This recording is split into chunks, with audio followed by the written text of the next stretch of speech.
So Krishnamurti was this profound teacher of wisdom, and I actually think that he's not a very good teacher for most people. But he just totally captivated me in my 20s. And I then spent my 30s studying with his yoga teacher and my teacher's yoga teacher, a man called TKV Desikachar. And I knew that Krishnamurti had told him, don't become a guru. And I spent 8 years studying the Yoga Sutras with Desikachar, and I would say that he failed at that. He definitely became a guru. How did he become a guru? Well, he was feted all over the world. He would go to Australia, Argentina, Chile, France, Britain, America, Switzerland, Sweden, Singapore. Everyone that was anyone in the yoga world would just stretch out the red carpet for him. But I studied in his backyard for 8 years, and I studied the Yoga Sutras with him. And I remember one lecture he gave about the power that his father had amassed spiritually and how it had been passed on to him when he left the body. And he had kind of fallen for the whole trap.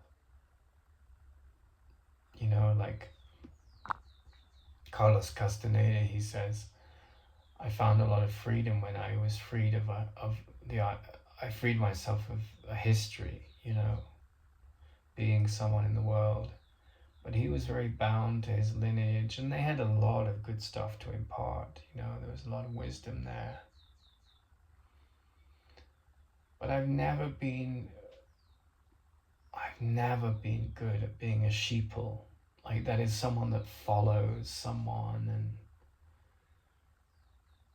sees another person as my salvation. When I met Tara Singh, there was something in me that my teacher in Los Angeles, who came from Punjab, there was something in me that recognized that he was in a different state to most human beings at a very evolved level.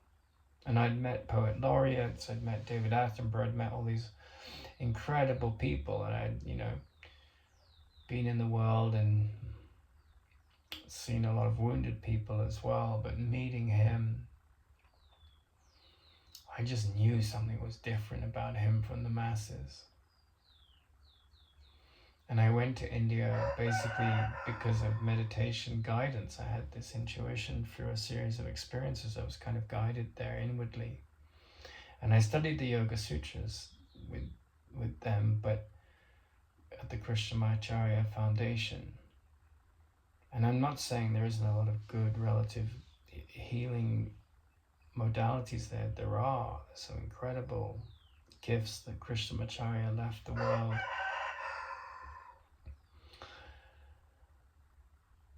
But the danger of those kind of powers, the danger of like the idol of yoga or the idol of Christianity or the idol of atheism, is that you get trapped in the identity of these things. You become a sheeple and you become dependent on the teachers. And as I witnessed the behavior of Desikachar, who was the most technically blessed teacher of yoga on the planet, in my opinion, at the time, I saw the pride and the self-importance and the power trips that went with his position. And in a sense, I think he failed. I think he got deluded.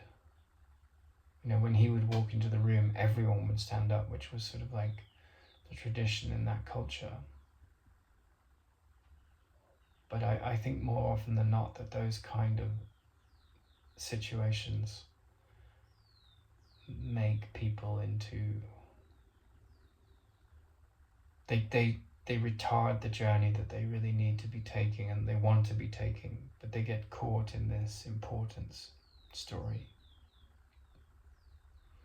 And I spent 10 years there, and I saw how it was like a factory for, if you fit the mold to be a yoga teacher, and then they would farm you out, and then you would be part of that mastery tradition, and then you'd be blessed by having Desikachar or TKV Desikachar come. But there were so many petty insecurities that were going on in the control of that story, and I outgrew it. It was a phase. I'm very grateful for those experiences, but then I came to Ramana Maharshi, and I came to the idea that like there's a great myth in Indian culture about this enlightened being, and I think this is true for every human being that goes a long way into meaning, into the journey into meaning. And this character, just like the snake, the tree, the children he meets in the morning, the dogs, everything becomes his teacher. And I generally believe that the most evolved traditions, they want you to leave, not because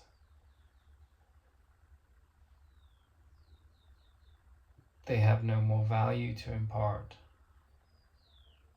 to others perhaps, but because the sooner you get free of the idea that you need someone to liberate you of your fears, the sooner you do that inner work.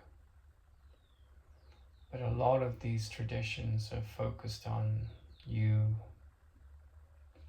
staying trapped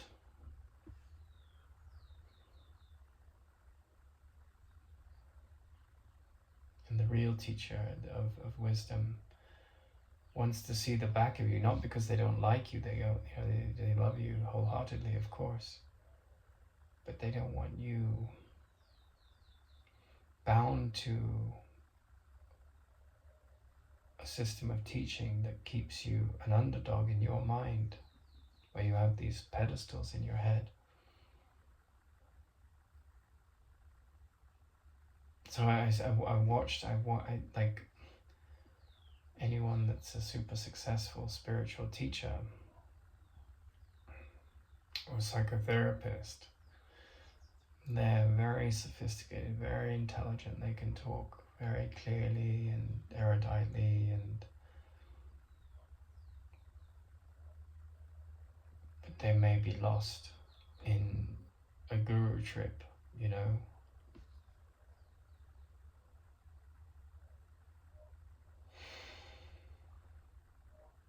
And that's no different from people who get lost in the pride of their profession and the importance of their role in the world.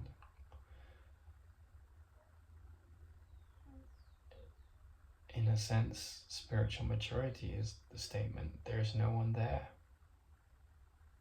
Right? There's a very loving, wise, deep heart, but it doesn't have this power trip attached to it, or this insecurity, which is the source of all power trips, right? I'm insecure, therefore I want power over you or myself. The only power that you want to have is the power over the ego mind. Its interpretation and its mechanisms is not ruling your story. That's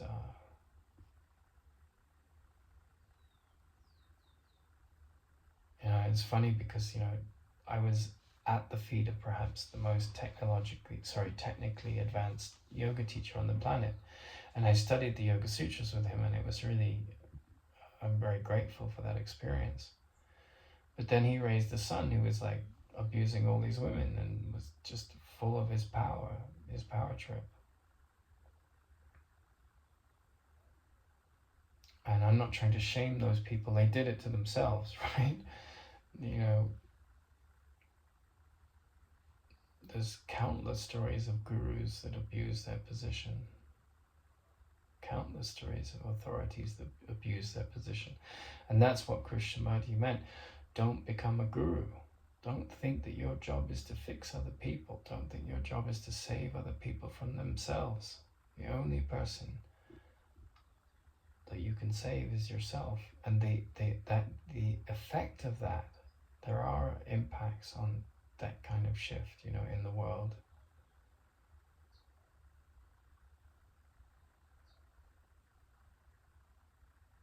And kindness and gentleness and patience and affection become natural. The problem with someone, building a sort of yoga empire like that, he walks into a room to give a lecture and everyone stands up. And he saw that as, honoring his father and so forth. But if you're not very careful, those kind of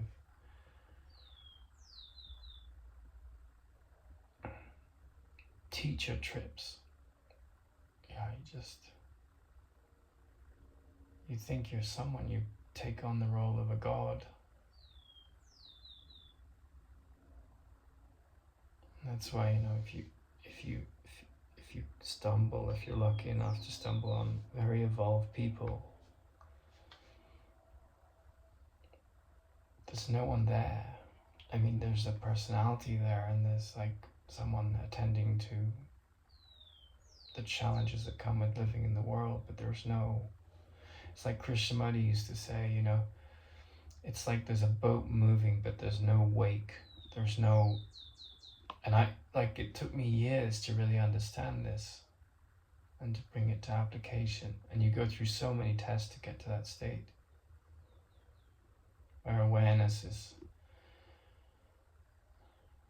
the king of your mind, and fear and insecurity and ego, that's the wake. It's gone. It's just, there's no consequences to your actions. And by that I mean there's no negative consequences. Other people may interpret it as that, but that's ended in you.